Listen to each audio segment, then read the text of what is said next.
What's going on, guys? Jack here and welcome to episode 68 of The Road to Glory with SC United and Manchester. Hopefully you guys are good. Since the last episode we've kind of had a mixed bag of results. We've not had too many games just because of the way the fixtures have been really spaced out. Last episode we lost 2-1 to Manchester United in the FA Cup 4th round. Today we have some kind of chance, I guess, to get some vengeance at Old Trafford. It's never going to be easy against Man U, but they're always the games. I want to make sure I live commentate my first win against Man U. As unlikely as it sounds it'll come at Old Trafford in the Premier League, I think we can do it. One day we will beat Manchester United, and until that day I will live com us getting hammered by them. But on the league front, just 3 matches to tell you about really quickly. First one was a 1-1 draw against Cardiff. Very disappointing in this game. We actually took a 1-0 lead. They got a guy sent off, and to be fair, it didn't knock them. They played better probably with 10 men than they did with 11. And looking at the stats, they really were in control of the game for large portions of it. A little bit concerning to see. Cardiff, pretty unfortunate to only get 1 point against us, but I will take the point nevertheless. We moved into our next game, which is an away game against Craven Cottage, on the back of this kind of mediocre form we've been on. So it was kind of important for us to get a result.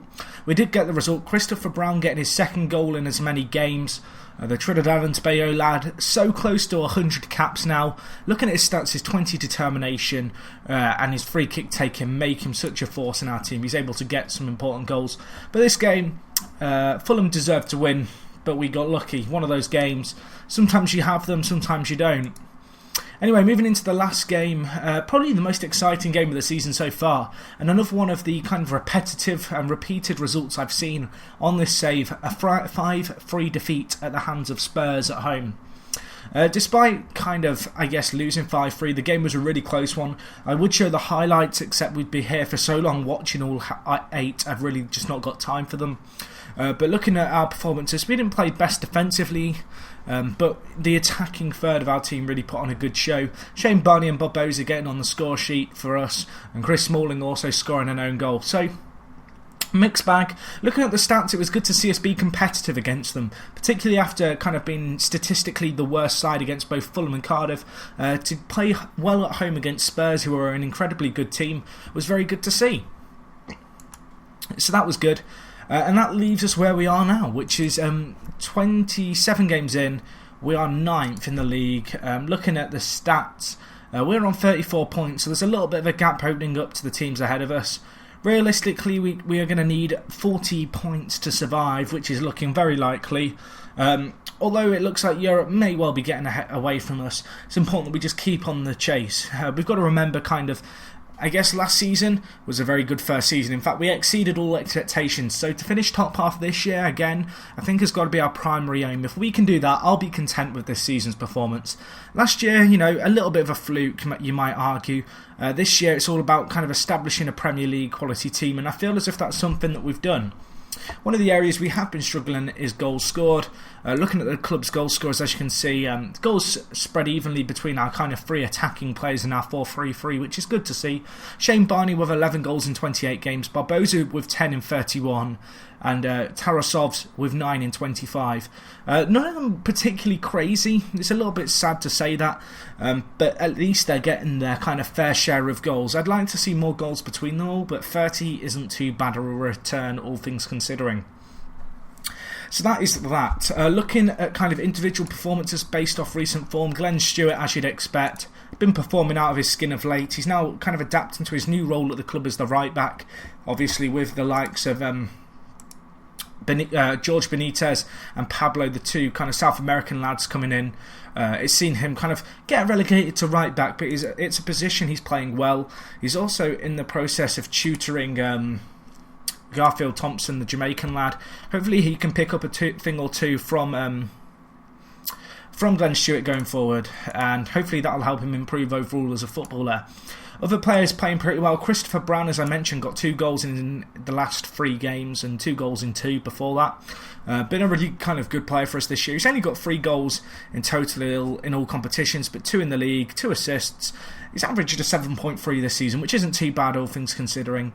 And it's also good to see him kind of adapting well to life in England, and an improvement on last year where he only made 12 league games. So good to see him becoming a little bit more influential as a player in the squad.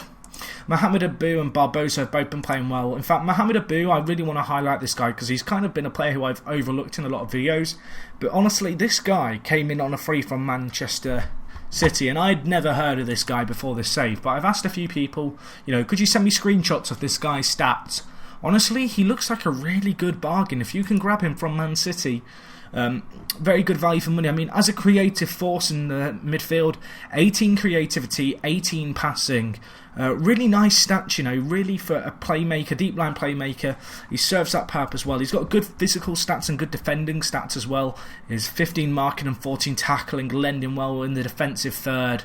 And combining kind of with 16 composure, it really allows him to kind of be cool, calm and collected on the ball under pressure. And overall, his physical and mental stats are really, really good for this level. Bravery could be better, but I mean, all above 10... That you can't argue with that. If you can get this guy, go grab him, guys, because he's been a quality player for us since the Championship. He's been a staple of the first team, but a player who I've never really shown in too much detail and somewhat overlooked and underestimated as a kind of influential figure in the team. But he's come on leaps and bounds since he came to us. George Benitez is improving. He's been unhappy with my team talks, and I've tried to kind of cheer him up, and in the last few he's reacted better to them, which is good to see. But this guy, since coming in, obviously from Velez's youth team, coming to us, and in fact, no, he wasn't even at Velez's youth team. He's a product of their youth team, but he's been in their first team for 3 years, from the age of kind of 16, 15. So to have this guy come in, really good signing for us. 3 games so far, 7.2 average rating in those 3. Looking like a decent return on a player who's still adapting to play in England. Also got Barbosa, as I mentioned slightly earlier. This guy's played really well for us. He is currently the kind of top goal scorer for the club. Second top goal scorer for the club. 1 goal behind Shane Barney. But 24 appearances, 8 goals, 6 assists. And an average rate of 7.17. Not too bad of a first season, all things considering, for the 19-year-old. And his physical stats this year have certainly improved, which is also good to see him kind of advancing in those areas. Still 19, plenty of room for improvement, and I'm looking forward to seeing how he develops. That's kind of a general overview of the squad in a little bit more detail. In terms of our defensive area, obviously we've got a lot of faces who are fairly new to the club still and still gelling. This year I'm really aiming for a top half finish with this lad, with these lads. I want them to kind of gel, get to know each other, learn each other's style of play, and next year hopefully we can add 1 or 2 more really strong players to the squad in advance. On the financial front, we're set to make £4 million now. In the last kind of 12 months, our wage budget has increased by 300,000. Obviously, with us going up into the Premier League last year, I didn't want to put all our eggs in one basket in case we went straight back down. But the kind of really impressive kind of performances that we gave last season gave me a lot of faith that we'd be able to stay up this year. And so as a result, I was a lot more willing to kind of gamble on transfers, bring in some big name signings, and really kind of use the profits that we made last year from the TV revenue to strengthen the squad. So I mean, looking at the transfer history area, you can see we spent £55 million this year, which is an excessive amount of money. And although it might not look like we're making a great initial return off those signings, there's a few 5-star potential players in the squad who have come in, as well as some really kind of hot prospects who I have real faith in to just develop and improve at the club. And I'm looking forward to seeing how they get on. And of course, you've got the likes of Farias, these kind of players. This guy, if he was European, he'd probably be between 15 and 20 million for a 19-year-old wing back with these kind of stats. As it is, I got him from Argentina for 11.25 million.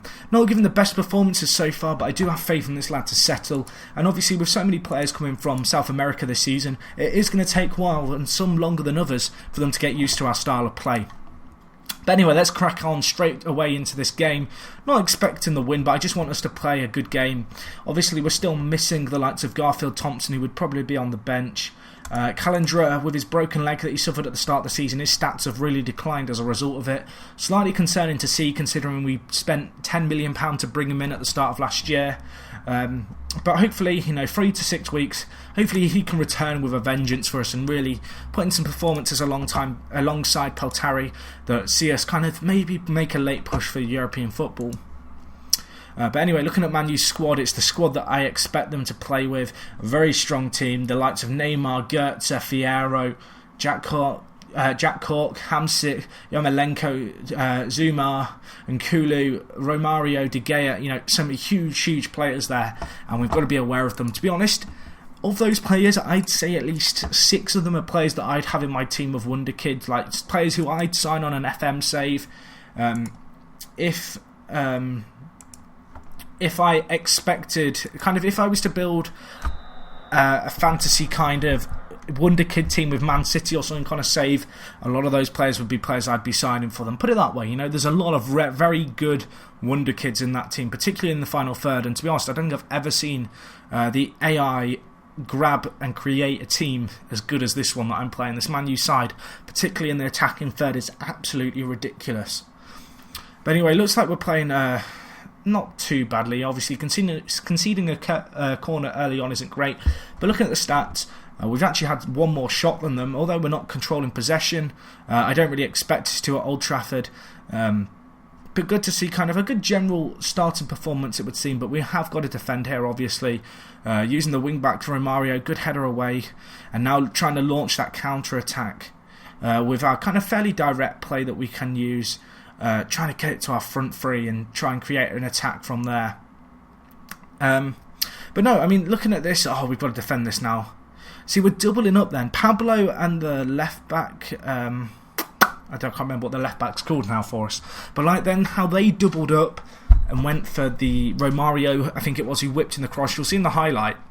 That's the kind of thing that is completely down to team cohesion. The way the two defenders both went after the ball then wouldn't happen if the players were used to playing with each other. It's one of these things where it'll improve over time, but we've got to give it time at the end of the day. These guys have only been playing alongside each other for, a month and a bit. That's a long time for a few players to play alongside each other. Our keeper's actually got a knock. I might have to sub him off at half-time, but we'll see how we get on. Good save. Not going to get to the rebound. In fact, I'm going to sub him off now. I think the game's got away from us at 2-0 after 24 minutes. I'd rather substitute my keeper, make sure Josimar doesn't get any worse or injury, and, I guess just keep him fit, because, I'm going to be honest, I don't think I've ever seen a keeper get a knock in FM. Not on this version, at least. That's pretty rare. Usually keepers get injured in training. I don't know. To get a knock as well, sometimes your keeper does get injured, but I think that's the first time on this save I've ever had a keeper get injured in a match. And wow, 3-0. This is really disappointing. This is the kind of result you don't want to get at Old Trafford. As a result, I'm actually going to mix up my tactics right here, right now. I'm going to switch to our 5-3-2 system, the one that kind of we used at the start of last year and throughout last year. I'm not very happy with this team's performance, and I feel as if just mixing up the strategy is the best way to go. As a result, I'm going to be taking off Tarasov. Oh, brilliant. It's half-time. Can I quickly sort out this team? And now we've got a glitched overlay. Brilliant. There we go. So I'm going to take off Tarasov's here, and I'm going to bring on the right wing-back. Oh, God. I forgot he's not here. He's on the national duty. Right, well, we'll go with Elton Wood. I was going to move Musavi in, but he's away on international duty, I think, or injured. He's not available for some reason. I'm pretty sure, unless that's a misplay by me, because he is meant to be there. But I'm going to switch to this system. Because Wood can't play wing-back, I'm going to just play like this. And I'm going to move Mohamed Abu up the field a little bit and tell Brown and Peltari to get up and Abu to drop back. But we'll see how we get on now. 3-0 down. Looking for us to revert to a style that might see us get a goal or two back into this game, but should firm up our defence and hopefully stop us from conceding any more against this Manchester United side. But obviously we'll just have to see how things go. Good pressure by us. Barney's through. Barney, you've got to bury that. Poor finish. Poor finish. Barney, what is wrong with you this season? I don't know what it is. He's just not the player he was last year. Like, don't get me wrong, he's had 3 absolutely insane years, and I was kind of expecting a decline. But there's a lot of chances that he's not taking. I would put money on him taking, I don't know, a few months ago, a few years ago when he was really at his prime.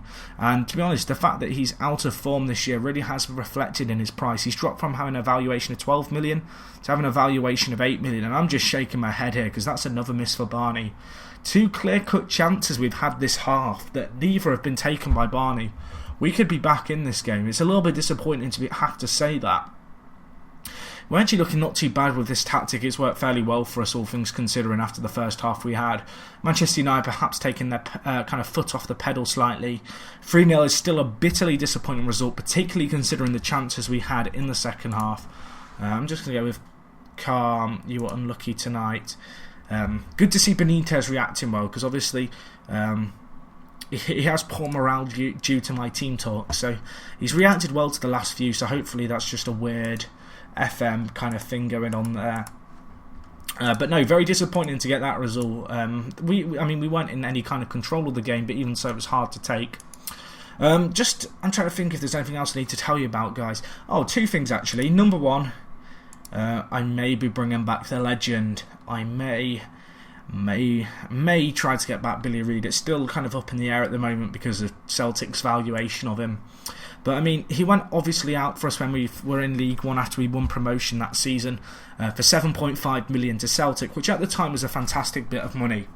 Since then he's developed a lot as a footballer, but because of his kind of step down in terms of footballing quality in going to Celtic, no disrespect to Scottish football fans, it basically means that although he has improved a lot since he left, in terms of the kind of full package he's getting there now, he doesn't have the defensive stats, but if he could get his creativity up, and bear in mind, his creativity isn't that bad, it's actually his passing that lets down his kind of creativity element of his game. If we could get his passing up, he could be a really fine kind of attacking, kind of either inside forward or a centre attacking mid.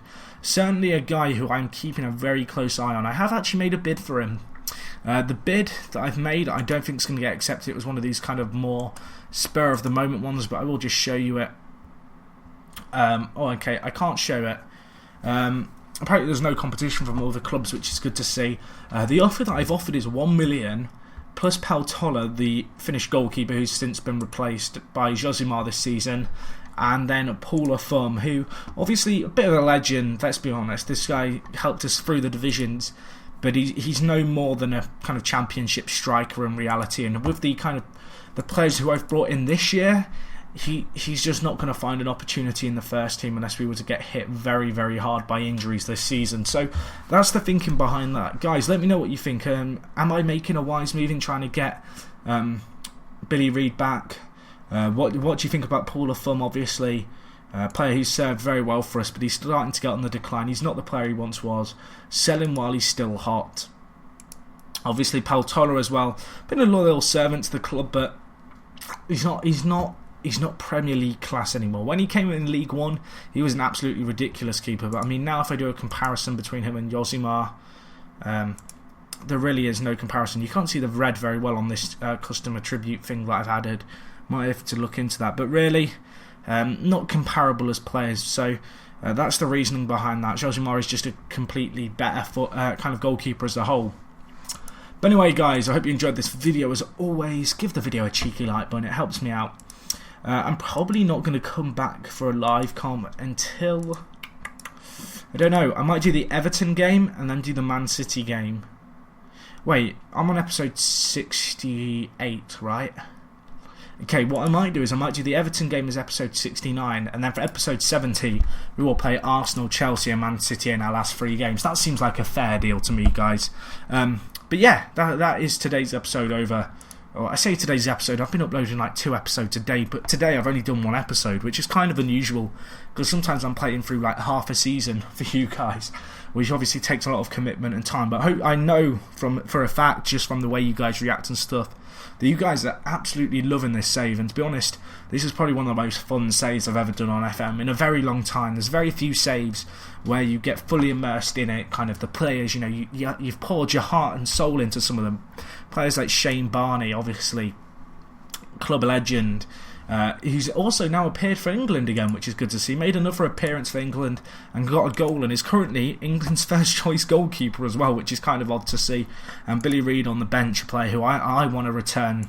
I want this guy to return to the club. I'm one of his favourite personnel, so hopefully I can convince him. And obviously his personality of model professional, that is insane for a player that young. And he actually came with that personality, which is ridiculous. But anyway, guys, I'm now rambling. Better cut off the video while I'm ahead, or else I'm just going to talk for way too long, and you guys are just going to get bored. So, As always, guys, give the video a cheeky like. I've already said it once, I'm going to say it again. Because YOLO, wait, I just said YOLO, oh god. Oh, I'm sorry, guys. I'm sorry, but on that bombshell, or the YOLO shell, oh god. What am I saying? Guys, just close the video now before I say it again. Guys, I'm out. It's me, Jack, and I'll talk to you guys in a bit. Close the video. I've said YOLO.